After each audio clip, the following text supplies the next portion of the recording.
तो जो हमारी सबसे पहली ट्रिक है वो है आपकी स्क्वायर ऑफ 2 डिजिट नंबर। किसी भी 2 डिजिट का अगर आपको स्क्वायर पता करना हो तो आप कैसे कर सकते हो? उसको मेनली मैंने 2 पार्ट में बाँटा है। वो नंबर जो कि 5 से एंड होते हैं और दूसरे वो नंबर जो कि 5 से एंड नहीं होते हैं। तो इन 2 तरह की कैटेगरी में इसको बाँटा है 2 डिजिट वाले को। तो देखो इसको करना कैसे? जैसे कोई भी 2 डिजिट का नंबर जो कि 5 से एंड होता होगा, जैसे कि आपका 15, 25, 35, 45 एंड सो ऑन। कोई भी नंबर जिसके लास्ट में क्या आता है 5 आता है और उसका आपको स्क्वायर पता करना है, तो आपको सिंपली क्या करना है, जैसे मुझे 15 का स्क्वायर पता करना है, तो जो लास्ट वाला 5 होगा उसके रिस्पेक्ट में तो हम क्या लिख देंगे 25, और जो पहले वाला नंबर होगा जैसे कि यहाँ पे 1 है तो 1 के बाद क्या आता है 2, तो मैंने उसको उसके नेक्स्ट नंबर के साथ मल्टीप्लाई कर दूंगा, तो 1 इंटू 2 कितना आ जाएगा 2, तो ये 2 आपका यहाँ पे लगा देना और यही मेरा क्या होगा 15 का स्क्वायर होगा 225। ठीक है, क्या किया हमने, जो 5 था उसके रिस्पेक्ट में तो 25 लिख दिया और जो उससे पहले वाला नंबर था उसको उसके नेक्स्ट नंबर के साथ मल्टीप्लाई कर दिया।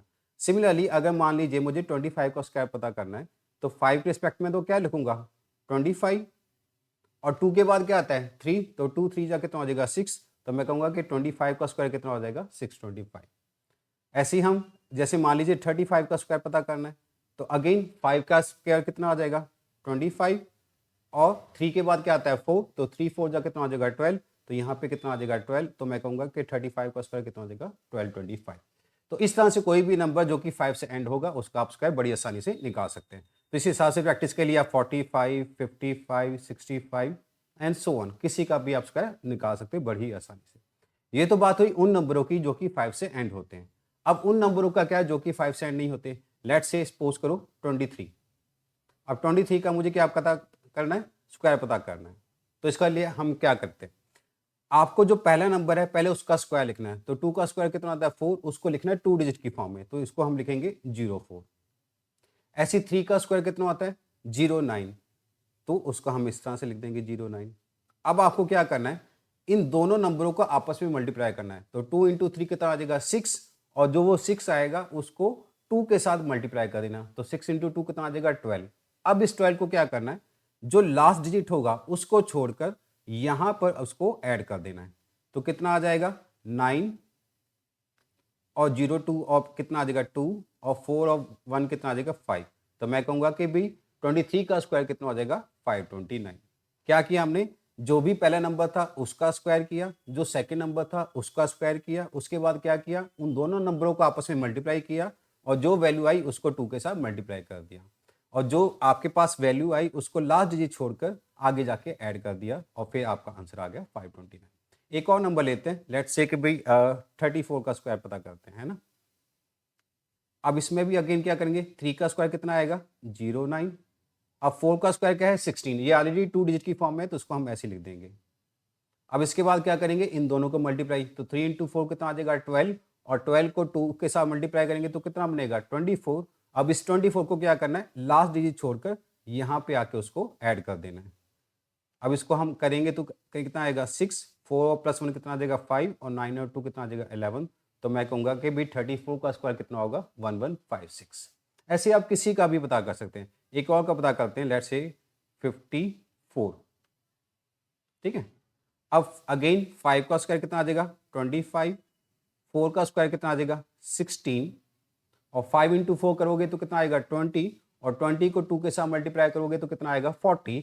इस 40 को क्या करूंगा लास्ट डिजिट छोड़कर यहाँ पे जाके मैं ऐड कर दूंगा, तो इसको जब ऐड करोगे तो कितना मिलेगा 6, 1, 5 और 4 कितना आएगा 9 और 2, तो यानी मैं कहूँगा कि भी 54 का स्क्वायर कितना आ जाएगा 2916। इस तरह से आप किसी भी 2 डिजिट के नंबरों को आप बड़ी ही आसानी से सॉल्व कर सकते हैं अगर स्क्वायर पता करना है। 5 के लिए मैंने आपको अप्रोच बता दी, और वो नंबर जो कि 5 से नहीं होते उसके लिए मैंने अप्रोच लगा दी। अब इसके बाद आप इसको प्रैक्टिस कीजिए, आपका हो जाएगा। चलिए चलते हैं अब अपनी नेक्स्ट ट्रिक पे। अब सेकंड ट्रिक में हम सीखेंगे किन्हीं भी 2 डिजिट की मल्टीप्लिकेशन। ये सबसे ज़्यादा आपको यूज आती है किसी भी कैलकुलेशन में। तो आपको जैसे मान लीजिए हमें करना है, पता करना है 23 और 44, मुझे इसकी मल्टीप्लिकेशन सॉल्व करनी है, पर मुझे सिंगल लाइन में करनी है। तो देखो इसको करना कैसे, पहले यहाँ पे समझो। यहाँ पे आपको 3 स्टेप में मैं समझाता हूँ। ये आपके 4 आ गए, ये डॉट, ठीक है, ये 4 डॉट क्या है, उन 2 नंबरों को रिप्रेजेंट करें। तो यहाँ पे भी ये आ गए और ये आ गए, ठीक है। अब पहले स्टेप में हम क्या करेंगे, इन दोनों नंबरों को जो एक्सट्रीम कहाँ पे होंगे, राइट में होंगे, इनको आपस में क्या कर देंगे, मल्टीप्लाई कर देंगे। ये आपका क्या होगा, फर्स्ट स्टेप होगा। सेकेंड स्टेप में हम क्या करेंगे, क्रॉस मल्टीप्लाई करेंगे, मतलब कि इस नंबर को मल्टीप्लाई करेंगे इसके साथ और इसको मल्टीप्लाई करेंगे इसके साथ, और जो भी वैल्यू आ जाएगी उसको हम क्या कर देंगे, ऐड कर देंगे। ठीक है। और थर्ड स्टेप में हम क्या करेंगे, जो आपके एक्सट्रीम लेफ्ट में जो नंबर होंगे उनको आपस में क्या करेंगे, मल्टीप्लाई करेंगे। अब इसको हम इंप्लीमेंट करते हैं अपने इस क्वेश्चन में। तो सबसे पहले हम एक्सट्रीम राइट वाले को सॉल्व करते हैं। 3 इंटू 4 कितना आएगा, 12। 12 का सिर्फ आपको यहाँ पे 2 लिखना है और 1 को आपने क्या कर लेना, कैरी कर लेना। ठीक है, ये आपका फर्स्ट स्टेप हो गया। अब सेकंड स्टेप में क्या करना है, क्रॉस मल्टीप्लाई। तो 4 इंटू 2 कितना आएगा, 8, और 3 इंटू 4 कितना आएगा, 12। 12 और 8 कितना हुआ आपका, 20, और 20 में 1 जोड़ेंगे तो कितना आएगा, 21। इस 1 को आपको अगेन यहाँ पे लिख लेना और 2 को क्या कर लेना, कैरी कर लेना। अब लास्ट स्टेप में हमें क्या करना है, जो एक्सट्रीम लेफ्ट में थे उनको मल्टीप्लाई करना है। तो 4 इंटू 2 कितना आ जाएगा, 8, और 8 में 2 जोड़ेंगे जो हमारा कैरी था उसको जोड़ेंगे तो कितना आ जाएगा, 10। तो आंसर मेरा कितना आएगा, 1012, है ना सन। एक और क्वेश्चन करके दिखाता हूँ। जैसे मान लीजिए हमारा नंबर है 52 और मल्टीप्लाई करना है किसके साथ, 33 के साथ। ठीक है, तो सबसे पहले क्या करना है, एक्सट्रीम राइट वालों को मल्टीप्लाई करना है। तो 3 इंटू 2 कितना आएगा, 6, तो यहाँ पे ये 6 लिखा जाएगा। सेकेंड स्टेप में क्या करना है, क्रॉस मल्टीप्लाई। तो 5 इंटू 3 कितना आएगा, 15, और 3 इंटू 2 कितना आएगा, 6। 15 प्लस 6 कितना बना, 21। तो अगेन यहाँ पे सिर्फ क्या लिखेंगे, 1 लिखेंगे और 2 को हम क्या कर लेंगे, कैरी कर लेंगे। अगेन एक्सट्रीम लेफ्ट को करना है मल्टीप्लाई। तो 5 इंटू 3 कितना आएगा, 15। 15 में ये 2 जोड़ेंगे तो कितना बन जाएगा, 17। तो मैं कहूँगा जो मेरा आंसर आएगा वो कितना आएगा, 1716, है ना आसान। एक और करके दिखाता हूँ, 64 इंटू 29। अगेन क्या करना है, एक्सट्रीम राइट को पहले मल्टीप्लाई। तो 9 इंटू 4 कितना आएगा, 36। 36 का सिर्फ यहाँ पे 6 लिखना है और 3 को कैरी कर लेना है। नेक्स्ट में फिर अगेन क्रॉस मल्टीप्लाई। तो 6 9 जा 54, और 54 और 4 इंटू 2 कितना आएगा, तो 8। तो 54 प्लस 8 कितना बना, 62। 62 में 3 ऐड करेंगे तो कितना आएगा, 65। यहाँ पे हम लिखेंगे सिर्फ 5 और 6 को हम क्या कर लेंगे, कैरी कर लेंगे। अगेन 6 इंटू 2 कितना बना, 12, और 12 में अगर हम 6 जोड़ेंगे तो कितना बनेगा, 18। तो मैं कहूँगा कि जो मेरा राइट आंसर होगा वो कितना होगा, 1856। स्टार्टिंग में आपको टाइम लगेगा, पर जैसे जैसे आप इसकी प्रैक्टिस करते जाओगे ये और आसान होता जाएगा। ठीक है, इस ट्रिक में हमने सीखा कि किसी भी दो नंबरों की अगर मल्टीप्लिकेशन करनी हो तो आप किस तरह से कर सकते हैं। आई होप कि ये चीज़ आपको समझ आई होगी। चलिए चलते हैं अब हमारी नेक्स्ट ट्रिक पे। तो जो हमारी ट्रिक 3 है उसमें हम सीखेंगे कि भाई किसी भी नंबर के ऊपर बार लगी हो तो उसको हम कैसे सॉल्व करते हैं। लेट्स से कि भी आपको नंबर दे रखा है 0.47 और इसके ऊपर क्या लगाइए, बार। तो अब आप इसको क्या करना है, सॉल्व करके बताना है। तो आपको क्या करना है, जितने नंबर के ऊपर बार है उसको आप लिख लेना है, और जितने नंबर के ऊपर बार होगी उसके हिसाब से या उसके रिस्पेक्ट में क्या लिखा जाएगा, 9 लिखा जाएगा। तो यहाँ पे देखो 4 के ऊपर भी बार है, 7 के ऊपर बार भी है, तो यानी कि यहाँ पे क्या लिखा जाएगा, 9 और 9। ठीक है, अच्छा। पर अगर मान लीजिए ये ऐसी होता है 0.472 और यहाँ पे बार सिर्फ किसके ऊपर होती, 72 के ऊपर, तो आप इसको कैसे लिखते हैं। तो हम देखो इसको कैसे लिखते हैं, 472 ये पूरा लिखते, माइनस क्या करते, जिसके ऊपर बार नहीं है। तो बार किसके ऊपर नहीं है, 4 के ऊपर, तो यहाँ पे लिखते 4 और डिवाइड करते। अब क्या करते, जिसके ऊपर बार है सबसे पहले उसके रिस्पेक्ट में क्या लिखा जाएगा, 9। तो यहाँ पे किसके ऊपर बार है, 7 और 2 के ऊपर, तो यहाँ पे पहले एक 9 आएगा 7 के हिसाब से और एक आएगा 2 के हिसाब से, और जिसके ऊपर बार नहीं है तो उसको हम लिखेंगे 0 से। तो जो आपका राइट आंसर होगा वो क्या होगा, 472 माइनस 4, तो यानी कि 468 डिवाइड बाय 9, है ना सन। अगर मान लीजिए इसको और लेते हैं कि 0.4732, अब यहाँ पे क्या होता है, सिर्फ इस 32 के ऊपर बार होती, तो हम क्या करते, 4732 ये पूरा लिखते, माइनस क्या करते, जिसके ऊपर बार नहीं है। तो बार किसके ऊपर नहीं है, 47 के ऊपर, तो यहाँ पे माइनस क्या होते, 47 और डिवाइड बाय करते क्या।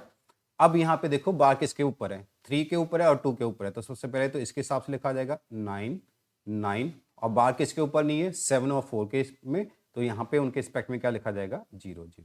आप इसको सॉल्व करोगे तो आपका इस तरह से नंबर आ जाएगा। ये बहुत बार क्वेश्चन में पूछा जाता है, तो आपको इस पर ध्यान रखना है कि किसके ऊपर बार है और किसके हिसाब से आपको लिखना है। ठीक है, आई होप कि आपको ये बार वाला चीज भी समझ आ गई। ठीक है, चलिए अब चलते हैं अपनी नेक्स्ट ट्रिक पे। अब ये सबसे इंपॉर्टेंट ट्रिक है, इसमें आपसे पूछा जाता है किसी भी जो आपको इक्वेशन दे दी जाएगी और कहा जाएगा कि भी इसका यूनिट डिजिट पता करो।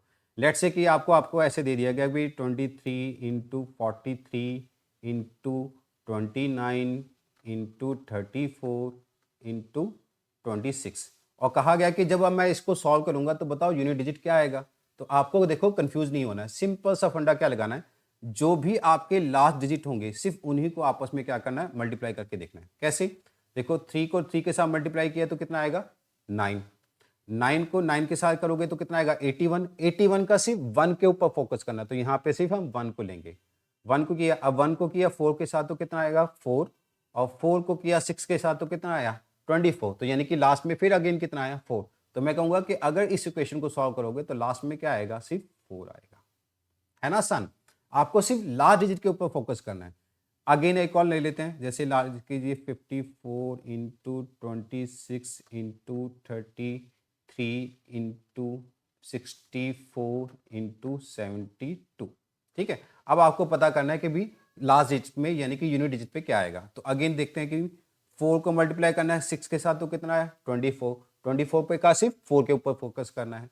अगेन 4 को मल्टीप्लाई किया 3 के साथ तो कितना है 12, 12 का सिर्फ 2 के ऊपर फोकस करना है तो 2 आ गया। 2 को मल्टीप्लाई करना है किसके साथ 4 के साथ, तो 2 4 जा कितना आ गया 8, और 8 को 2 के साथ मल्टीप्लाई करोगे तो कितना आएगा 16, तो यानी मैं कहूंगा कि इसका जो यूनिट डिजिट होगा वो कितना होगा 6 होगा। क्लियर हुआ? ऐसे ही आप इसको प्लस में भी लगा सकते हो, जैसे कि 22 प्लस 34 प्लस 36 प्लस 72। ठीक है, अब यहाँ पे देखो सिर्फ अगेन आपको क्या करना है, सिर्फ लास्ट डिजिट के ऊपर फोकस करना है। तो 2 में 4 ऐड किया तो कितना आया 6, 6 में 6 ऐड किया तो कितना आया 12, और 12 में 2 ऐड किया तो कितना आया 14। तो यानी कि जो मेरा लास्ट डिजिट होगा वो क्या होगा 4 होगा, तो मैंने ये कि मेरा यूनिट डिजिट क्या आएगा सिर्फ 4 आएगा। ठीक है, अब इसमें जो इंपॉर्टेंट है वो क्या है, देखो कई बार आपको जब मल्टीप्लिकेशन पूछा जाएगा तो उसमें क्या चीज़ का ध्यान रखना है। जैसे सपोज करो आपको किया गया 23 इंटू 54 इंटू 55 इंटू 63 एंड 54, कुछ इस तरह से, और आपसे पूछा जा रहा है कि बताइए लास्ट डिजिट में क्या आएगा। तो आपको चीज़ का नोटिस करना है कि अगर आपकी कैलकुलेशन में कहीं पे भी लास्ट में क्या है 5 है और उससे कहीं पे भी क्या है 2 या 4 है, तो यानी कि ऑब्वियसली देखो 5 और 4 ये कितना बनाएंगे 20, और 20 का लास्ट डिजिट क्या होगा 0, तो मुझे बाकी किसी को सॉल्व करने की जरूरत नहीं है। तो मैं कहूंगा जो मेरा लास्ट आंसर होगा यानी कि लास्ट डिजिट होगा, यूनिट डिजिट होगा, वो क्या आएगा 0 ही आएगा। तो इस चीज का आपको ध्यान रखना है कि अगर 2 एंड 5 या 2 का मल्टीपल और 5 का कॉम्बिनेशन बनेगा तो लास्ट में क्या आएगा सिर्फ 0 ही आएगा। ठीक है, आई होप कि आपको ये चीज समझ आई होगी। चलिए अब चलते हैं हमारी लास्ट ट्रिक के ऊपर। अब लास्ट ट्रिक में हम आपको सिखाऊंगा कि भी लार्जेस्ट और स्मॉलेस्ट फ्रैक्शन को कैसे आइडेंटिफाई करना है। लेट्स से कि भी एक फ्रैक्शन दे रखी है आपके पास 2/5 और एक दे रखी है आपको 6/7, और आपको बताना है कि इन दोनों में से कौन सी फ्रैक्शन क्या है लार्जेस्ट है। तो सिंपली आपको क्या करना है, इन दोनों नंबरों को यानी कि न्यूमरेटर को डिनोमिनेटर के साथ और इस वाले न्यूमरेटर को डिनोमिनेटर के साथ क्या करना है मल्टीप्लाई करना है। तो 2 इंटू 7 करोगे तो कितना आएगा 14, और 6 इंटू 5 करेंगे तो कितना आएगा 30। अब आपको देखना है कि कौन सा नंबर बड़ा है, तो यहाँ पे नंबर कौन सा बड़ा है 30, तो मेरी फ्रैक्शन भी कौन सी बड़ी हो जाएगी 6/7। है ना सन? क्या किया मैंने, क्रॉस मल्टीप्लाई किया, जो नंबर आया उसको रिस्पेक्टिव लिखा और उसके हिसाब से देख लिया कि जो नंबर मेरा बड़ा आएगा उसके ऊपर वाली फ्रैक्शन क्या होगी बड़ी होगी। लेट्स से एक और ले लेते हैं, जैसे कि 3/7 और 4/5। अगेन आपको क्या करना है क्रॉस मल्टीप्लाई, तो 5 इंटू 3 करेंगे तो कितना आएगा 15, और 7 इंटू 4 करेंगे तो कितना आएगा 28। तो यानी कि जो मेरा लार्जेस्ट फ्रैक्शन होगा अगेन क्या होगा 4/5। एक और ले लेते हैं 3/8 और 2/7। तो यहाँ पे क्या करेंगे अगेन 3 को मल्टीप्लाई करेंगे 7 के साथ तो कितना आएगा 21, और 8 को मल्टीप्लाई करेंगे 2 के साथ तो आएगा कितना आएगा 16। तो इन दोनों में से कौन सा नंबर बड़ा है 21, तो मैं कहूँगा जो मेरी लार्जेस्ट फ्रैक्शन होगी वो क्या होगी 3/8 होगी। तो इस तरह से आप बड़ी आसानी से बता सकते हैं कि भी इनमें से कौन सी फ्रैक्शन क्या है लार्जेस्ट है या स्मॉलेस्ट है। ठीक है, तो आज मैंने आपको ये 5 ट्रिक बताई हैं जो कि आपके किसी भी कॉम्पिटिशन एग्जाम में बहुत आपको हेल्पफुल होंगी कैलकुलेशन को फास्ट करने के लिए। चलिए हम मिलेंगे नेक्स्ट वीडियो में कुछ नई ट्रिक के साथ, तब तक अपना ख्याल रखें और इन क्वेश्चनों को प्रैक्टिस करिए। जय हिंद।